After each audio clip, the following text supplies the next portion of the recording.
Hello students, आज हम शुक्ल जी, आचार्य रामचंद्र शुक्ल जी और उनके निबंध करुणा के विषय में बात करेंगे। शुक्ल जी जो हैं, इनका जन्म 4 अक्टूबर 1884 में हुआ था। शुक्ल जी जो है अनुवादक, कथाकार भी थे, आलोचक भी थे और निबंधकार भी थे। हिंदी साहित्य का इतिहास इनकी प्रमुख रचना मानी जाती है। 1908 में काशी नागरी पिछाड़ी सभा में उन्हें हिंदी सलद सागर सहायक संपादक का कार्यभार सौंपा गया। शुक्ल जी नागरी पिछाड़ी पत्रिका के संपादक भी रहे। इनकी जो भाषा है श्लिष्ट तथा जटिल है, परंतु कहीं कहीं पर इन्होंने सरल और सहज भाषा का भी प्रयोग किया। हम शुक्ल जी के करुणा निबंध के विषय में चर्चा करेंगे।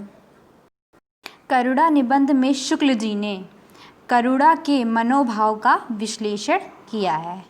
शुक्ल जी का अनुभव था कि सुख दुख की मूल अनुभूतियाँ ही विषय भेद से प्रेम, हास्य, उत्साह, आश्चर्य, क्रोध, भय, करुणा, घृणा आदि मनोविकार का रूप धारण करते हैं। ये मनोविकार अत्यंत महत्वपूर्ण होते हैं और करुणा दुख की अनुभूति का एक प्रकार। उदाहरण के लिए हम आपको बता सकते हैं कि हमें करुणा कब उत्पन्न होती है। यदि हम अपनी माँ को देख ले रोते हुए तो हमारे मन में उनके प्रति करुणा उत्पन्न होती है, क्योंकि हम अपनी माँ को रोते हुए नहीं देख सकते हैं, उनकी पीड़ा को हम नहीं सहन कर सकते हैं, तो उनके प्रति हमारे हृदय में जो उत्पन्न भाव होता है उसे करुणा कहते हैं। या किसी हम छोटे बालक को रोते हुए देख लें तो हम उसके प्रति हमें करुणा हो जाती है। या फिर हम किसी गरीब को देख लें तो उसके प्रति हमारे हृदय में करुणा उत्पन्न हो जाती है।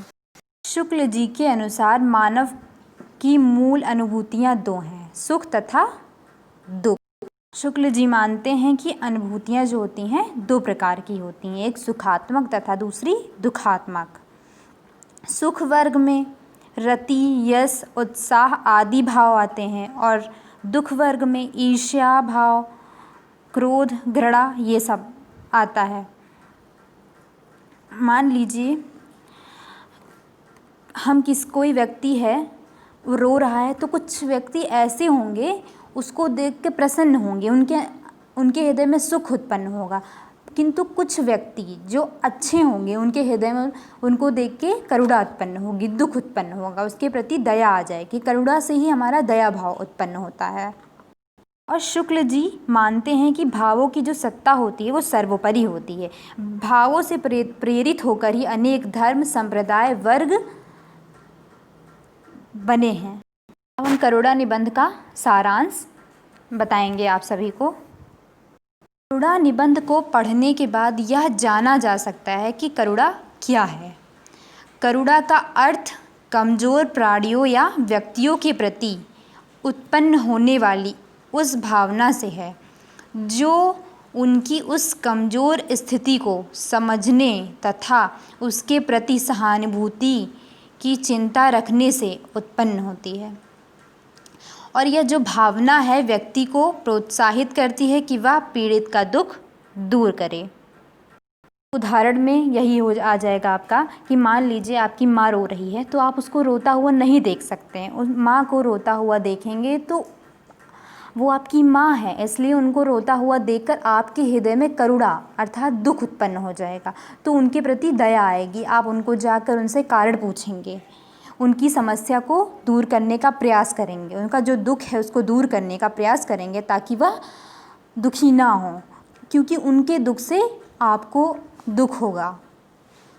या फिर कोई बच्चा रो रहा हो, अगर वह रो रहा हो, आप रोता देखें तो आपके हृदय में उसके प्रति करुणा आ जाएगी। या कोई गरीब किसान हो, किसी कारण से दुखी हो, तो उसको देख के आपके हृदय में भी जो दुख उत्पन्न हो जाता है, इसे ही करुणा कहते हैं। और करुणा से ही हमारा दया भाव हमारे अंदर उत्पन्न होता है। यदि हम किसी को दुखी देखते हैं तो उसके प्रति हमारे अंदर दया भाव उत्पन्न हो जाता है।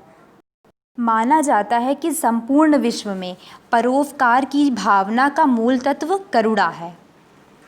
बुद्ध व महावीर ने करुणा पर विशेष महत्व दिया है। और करुणा से मिलता जुलता भाव जो है हमारा दया है, क्योंकि करुणा से ही हमारी दया भावना उत्पन्न होती है।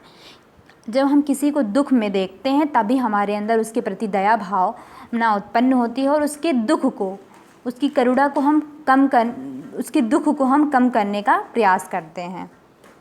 सबसे ज़्यादा हमारे समाज में हम कमज़ोर लोगों को देखकर हमारे हृदय में करुणा उत्पन्न होती है और इसकी ज़रूरत भी है। कमज़ोर वर्गों के प्रति करुणा की ज़रूरत इसलिए है क्योंकि ये वर्ग विकास की प्रक्रिया से इतने पीछे जा चुके हैं कि उन्हें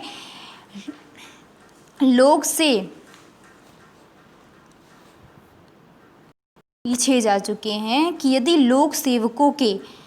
लोक सेवकों में इसके करुणा का भाव होगा तभी उनकी दशा सुधरने के लिए वो भीतर से प्रतिबद्ध होंगे।